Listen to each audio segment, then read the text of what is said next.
Hi, I'm Sean Reardon, Mayor of Newburyport, and welcome to the latest edition of the Mayor's Corner. It is another beautiful day out there today, so I hope you're out there and getting a chance to enjoy it. We've had a really great stretch of weather here to start school, and like I said, it looks like the next week is going to be just as nice. So get out there and enjoy it. We're so lucky to live here in Newburyport. I want to just talk about a lot this week, but first I want to talk about, we just had another anniversary of 9/11, right? 23 years. Really incredible that it's been 23 years. And, I always struggle with that date each and every year because I guess, that's a date that has affected so many of us and kind of changed everything, right, on that day moving forward. And I try to explain that to my kids who didn't grow up through 9/11. So we have those kind of conversations and watch the shows and, go to the remembrances. If you want to go to a remembrance for 9/11 this weekend, the Exchange Club, it's their 15th year of doing the Field of Honor up at Bartlett Mall. Okay, it's Sunday, September 15th at 12 p.m. It's really a wonderful, very moving ceremony. And we don't get a ton of people to go to it. So if you're around on Sunday, it's supposed to be a beautiful day, stop up at the Bartlett Mall. I'm going to be speaking at it. There's going to be a few other speakers, Senator Tarr and others will be there. But it's a really special ceremony. Like I said, so I'm so thankful for the Exchange Club for doing that each and every year. And I just want to mention, Newburyport native Tom Pecorelli died during 9/11. I'm going to talk about him on Sunday, graduate of Newburyport High School in 1988. He would actually be the guy right now filming me in this Mayor's Corner back in his day. He grew up working for the local cable station, would do all these things. He was this class historian. He went on to work for Fox News. Fox Sports, got an honorary Emmy after his death, worked for the E! Network, so he had a really successful career, and he was on, one of the flights, the American flight that flew into one of the World Trade Center towers. So just incredibly sad. I always like to remember him this year. He was a really super kid. I remember him. He was a little bit older than me, but I remember him being that guy at my dad's basketball games, taping those games. And he just loved it so much, and I've never heard a bad word about him. He was just a super, super new reporter. And again, he was home that time visiting his family and heading back to California that morning. So again, I always like to mention Tom this time of year. All right, what else is going on? So we had a community housing forum last night, and where that came about is that we have so many different things around housing happening in the city right now. I wanted to have a community forum so we could give all this information. It was supposed to be very informational, and I think it was. But it was actually almost probably too much information. So one, I'll say, I want to thank everyone for coming out last night. We might have had 150 people there last night. I never counted, but that whole big room at the Senior Center was completely full.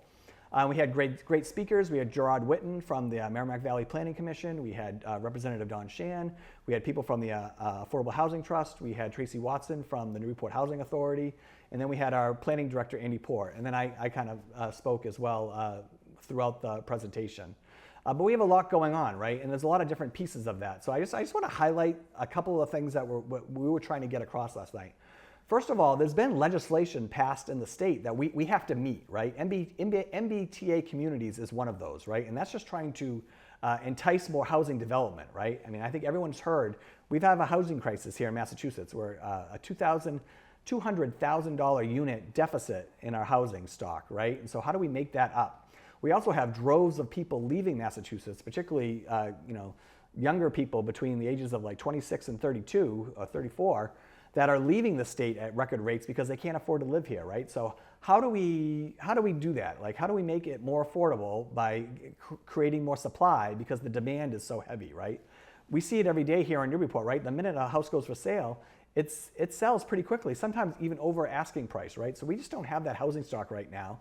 We also have seniors who have been in their homes forever, right? Over 20 plus years, who have now seen their the estimates on their house or their assessments on their house keep going up, up, and up, which means they're paying more taxes because of those assessments, right? Which is a good thing. You want your investment in your home to be worth as much as possible, but it's hard if you're on a fixed income, right? And they don't want to leave Newburyport, they want to stay here, and we just don't have any options for them.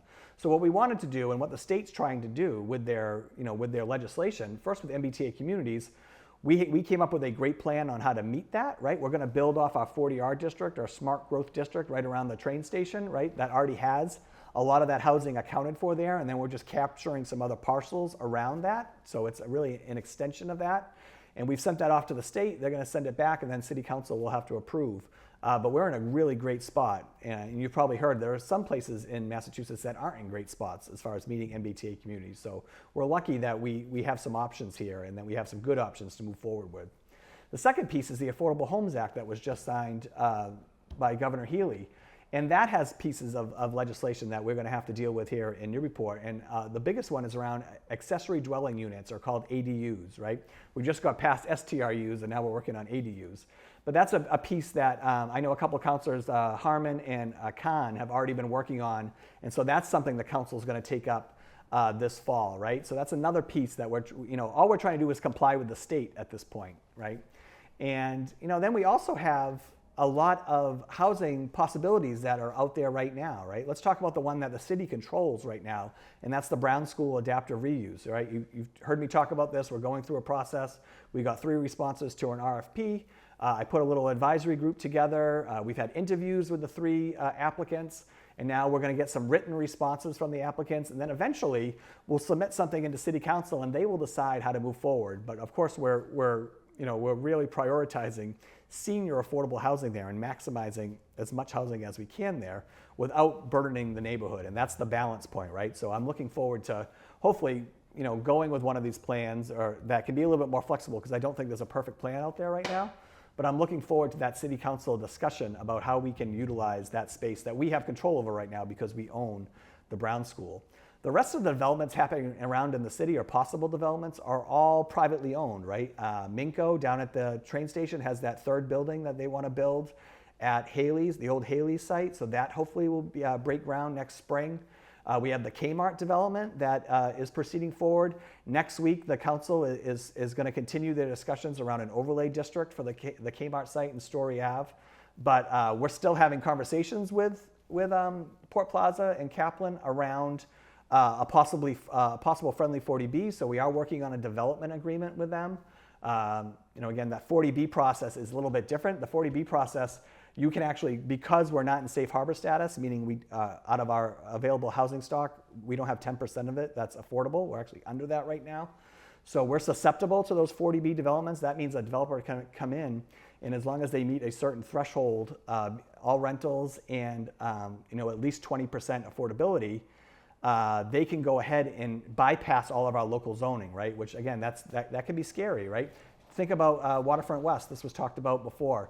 That's another project that hopefully will come to City Council sometime either this fall or in the near future. We've been going back and forth with them the term sheet, but one of the things that has been talked about over the past 5 years is that they might, consider doing a 40B there. I don't think they're going to do that, right? I think we've had a really great relationship since I've taken office with New England Development, and we're going to continue to work back and forth on the zoning and the development that they would like to do there, and that's what we would bring to the City Council and to the public hopefully this fall. But again, that type of development, 40B, where you don't have to have, it would take the city out of that process. That's what we're concerned about. So maybe there's a way to work with this Kmart development so we get to that safe harbor status, which kind of protects us in the future, okay? So anyways, those are the types of things that were talked about at the housing forum. I learned a lot from it. I think if I could do it again, I maybe would make it shorter. I would probably do it by more topics around housing. And then, I would probably try to simple it a little bit. So anyways, that was last night. I appreciate everybody for coming out. We got a great turnout, and there's just a lot going on around housing. And a lot of these zoning conversations are going to come up in City Council this fall. So that's why we wanted to do that. All right. What else is going on? We have a new bus route that I've already talked about, but MIVA. It's going to travel from Lawrence on 113. It could be a great workforce bus route there, and it's also going to be a bus route that west end of town, which doesn't have any kind of bus service, could jump on as well. So we're thankful for MIVA for continuing to look for ways to involve our partnership with the city, but also look for ways that we can give people access to free public transportation here in Newburyport. So we're excited about that.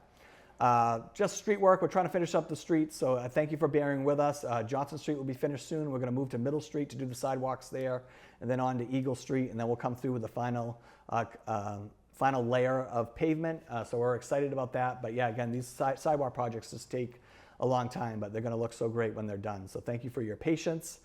We have an event coming up that we're kind of co-sponsoring with Amesbury. Amesbury was already kind of going down this route, and they asked if we wanted to jump on board. It is around housing. It's this group called Strong Towns that you can look up on Facebook or Instagram, and they are bringing it's a book, kind of a book tour, book talk around housing and the housing crunch. And I don't have the name in front of me, but that's 6 p.m. at Amesbury High School next Wednesday, the 18th. And then I just want to remind everybody that we have a half day on Friday for schools. That's their first half day professional development. That always falls on Fridays. So I know everyone's like, well, they just started school. Well, they did just start school. We had a great start to the school, but they've got to get that first PD day in, and then we have them scattered out on Fridays throughout the rest of the year. So just a heads up on that. So the kids will be downtown early on Friday. And you know what, the Lions Club came to see me this week, Newburyport Lions Club, and they do so much in the city. Like, if you know of, if you think of the bed race and you think of the 5K 10 miler, those are Lion Club sponsored events. Food drives, they do a lot event. It's an incredible volunteer group, and it's been the same group there for a very long time, right? And they're getting older, right? So they're looking for new members. So if you want to reach out to Newburyport Lions Club or search it on Google, and it'll take you to their webpage. Go check out their meeting. They meet a couple times a month they do like a dinner meeting down at Starboard. It is a wonderful group of Newburyporters who have been in the town a long time, but they do so much good for the city. So again, if you're looking to get involved and want to give some of your time, the Lions Club would be a great place to start. And again, check them out and get to one of their meetings. And I'm just going to close here tonight. Jim Sullivan is somebody who writes for the Daily News, and he writes a lot of what's going on in the city. He is assigned to Newburyport. So he is in City Hall quite a bit, talking to department heads, talking to city councilors, talking to me and my staff here in the mayor's office.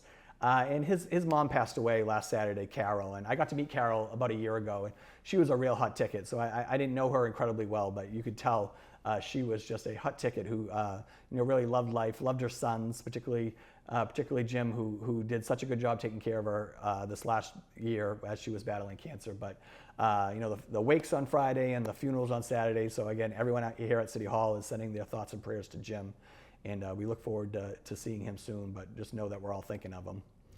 And that's my Mayor's Corner this week. Again, that was a lot of information. And again, we're going to keep talking about housing this fall. If you have any questions, please reach out to me. My office hours are every Friday morning.